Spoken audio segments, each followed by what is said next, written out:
Здравейте! Вятъра спря, така че се надяваме да се чува добре.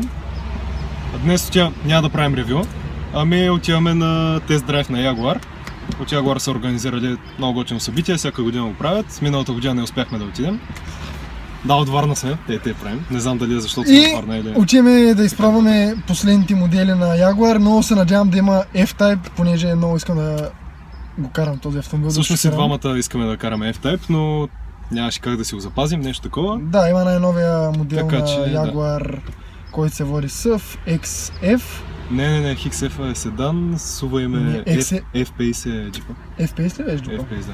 Както е, записали сме и двамата тест драйв на новия Jaguar XF, но се надяваме да отидем на място, да има F-Type и да уредим нещата, просто да караме кара F-Type. Да. Ще даваме газ.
Би трябвало да е така, ако има някакви клипсови такива. Да.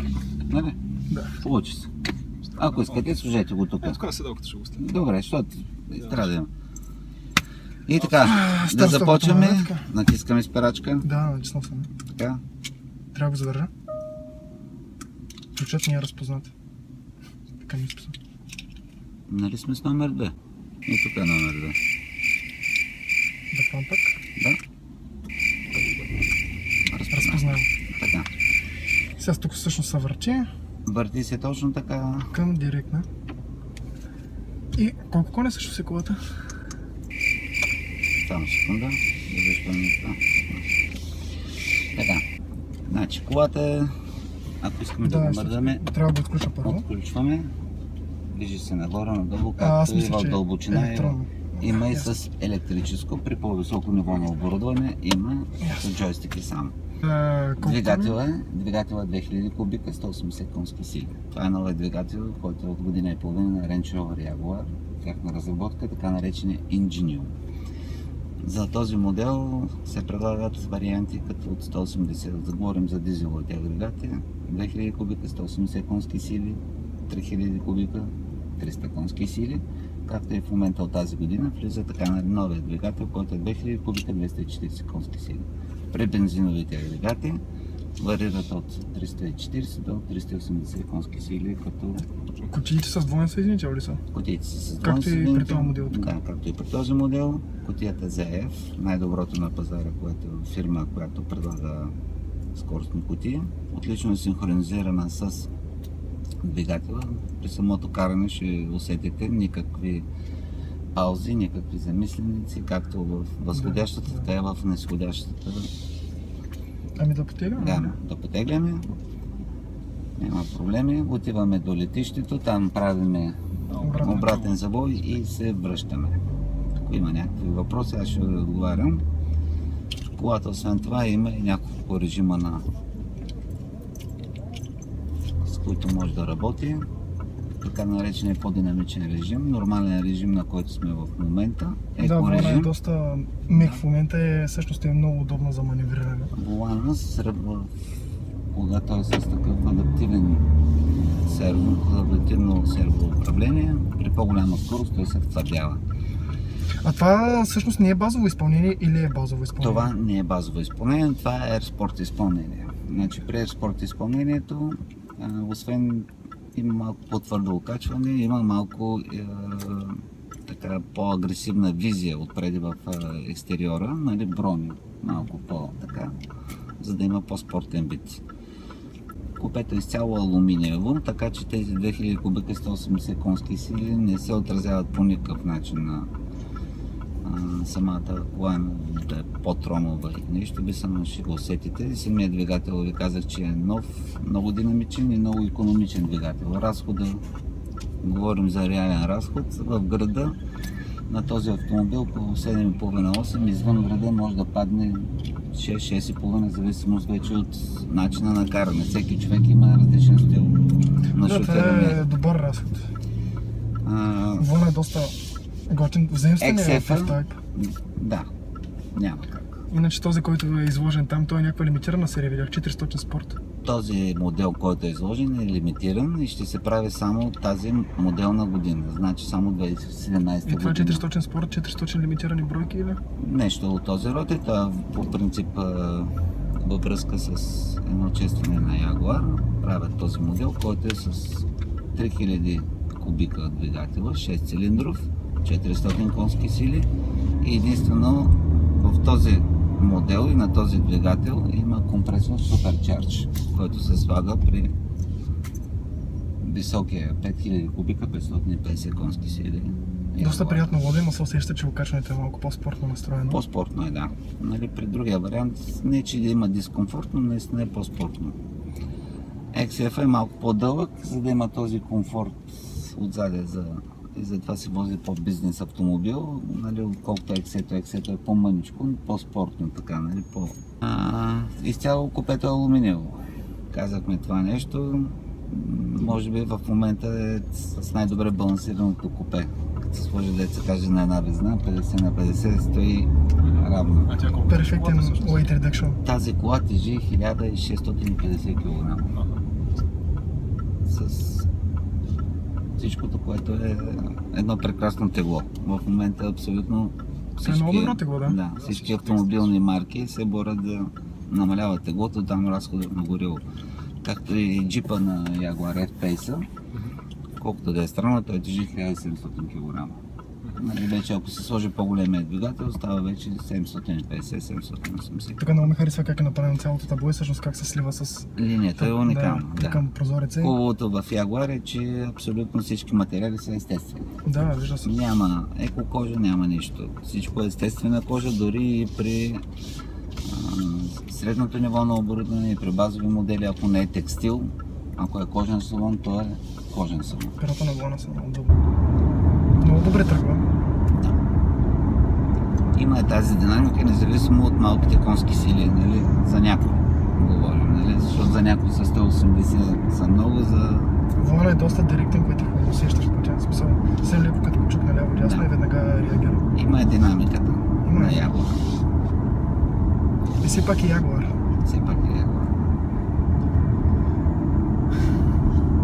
Е добра. Един начин да бъде човек малко по-различен от всички заобикалящите други автомобили. Да, и Като правим перформанс на Ford, ще го покана да карате поне едното от тях, нали, от Jaguar. Има шанс, значи, това да се случи така. Има, да, ни правим и сега октомври месец, като имахме изложение в мола, като имаше изложение, имаше 2 дена, бяха докарани RS, Mustang, най-добрите така. Сме. спирачките доста добре Много добре. държат. Нека просто се усечи. А тя какви системи за сигурност има? Абсолютно всички системи има за сигурност, зависи вече може да се поръчвате допълнителни системи, в смисъл, нали, те са пак за сигурност, да кажем, този адаптивен круиз контрол, който определяте една дистанция спрямо предния автомобил. Нали, има и той държи тази дистанция, дори ви да карате с някаква скорост да се създаде на круиз контрол, ако има някакво препятствие, той намаля, след като се махне препятствието, той пак се продължава. Не се изключва, нали, както е сега, да натиснете спирачката и той се изключва. Колата е много добре направена. За седан въобще е... Колата има страхотно пътно поведение. Има и... Страхотно е, просто е... Не знам дали ви казах, режими има, зимен режим има, т.е. до определена скорост, примерно, не може повече от 130 да вдигне. Чията сменя супер гладко и веднага, въобще няма замисления, няма лагове някакви. Няма, това искам Просто да ви обясня. Синхронизацията е страхотна.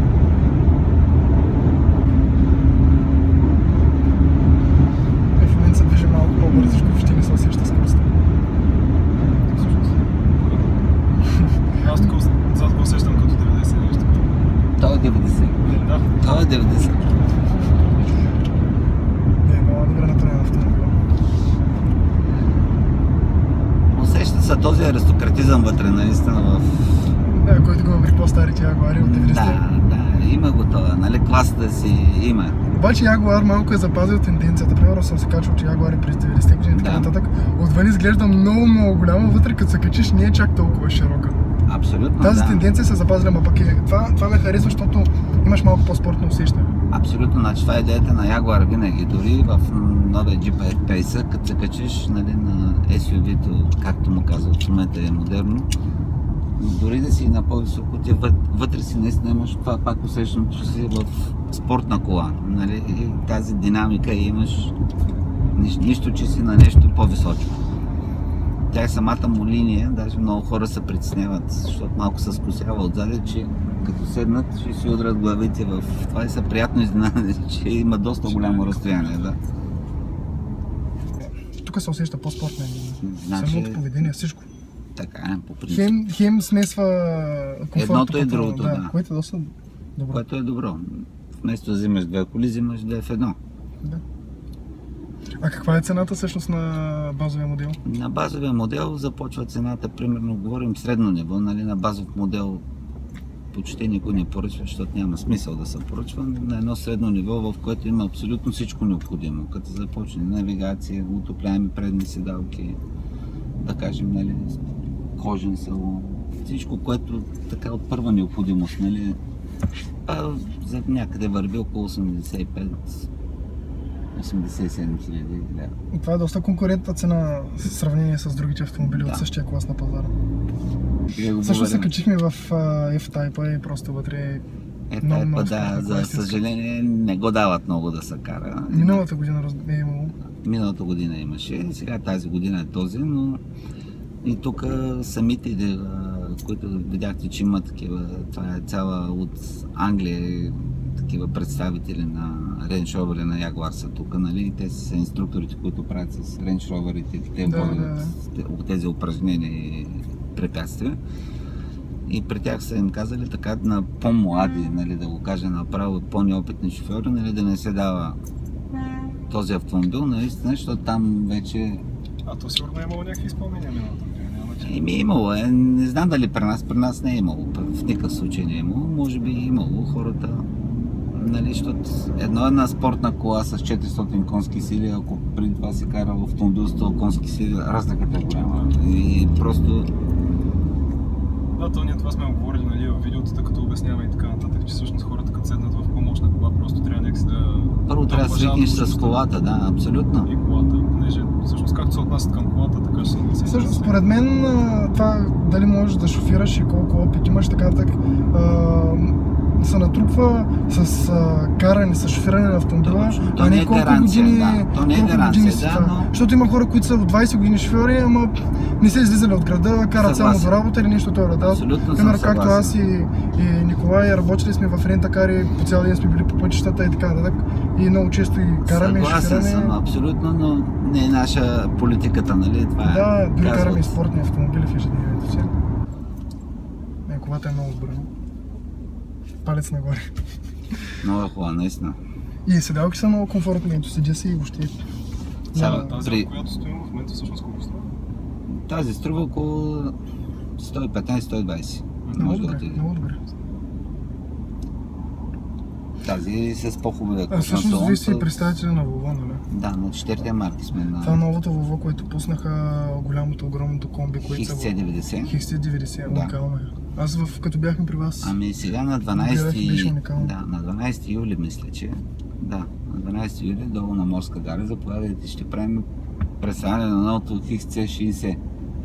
Да дойдете да го погледнете, нали, да го видите. Тест драйв няма да има, това е само представяне. Да се види, да се разгледа, нали, автомобила. Така, приключи нашия тест драйв. За съжаление не можахме да заснемем автомобила отвън и отвътре, понеже нямахме време, малко бързахме, но пък за сметка на това успяхме да направим кадри отвътре и да говорим с дистрибутора, който също е много готин и пекан, т.е. дилъра. Поздрави, Любо! Да, т.е. дилъра. И така, колата е много яка, супер яка лимузина. За съжаление не можахме да караме F-Type, но поне се качихме и го разгледахме и беше лимитирана серия. Да, и се оказа, че всъщност XC също е много добър автомобил, луксозен седан, който води са бизнес клас, нещо такова. И всъщност отзад също има достатъчно място, много е комфортен, материалите вътре са много добри.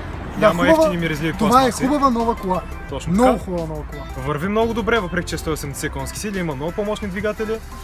Да. Да. И въпреки че лимузина всъщност има доста спортно усещане, което е много, много приятно за един такъв автомобил, защото ако искаш можеш да го караш нормално, ако искаш можеш да го караш по-спортно насочено и така. И скоростта изобщо не се усеща, трябва да следите километража, няма коментираме цифри, но много ни хареса как върви автомобил, който между другото също е 4x4. И така, и не забравяйте! Абонирайте се, харесвайте и ще продължаваме да качваме нови видеа, защото надяваме се и виждаме, че имаме все повече абонати и се стремим да правим повече видеа. За да са добри за вас. Да, за да са добри за вас, за да е интересно. И може също да предлагате, като ни пишете на лично съобщение в Facebook, да предлагате вашите автомобили и да ги заснемем, да се запознаем с вас, да говорим с вас, да ви включим може би и в ревюто на автомобила, за да разкажете нещо интересно за колата си и така нататък. Затова и така ще растем заедно и до година като отидем, ще кажете: о, супер ауто! F-Type е ваш за цял ден! точно така, за да може да ви го покажем.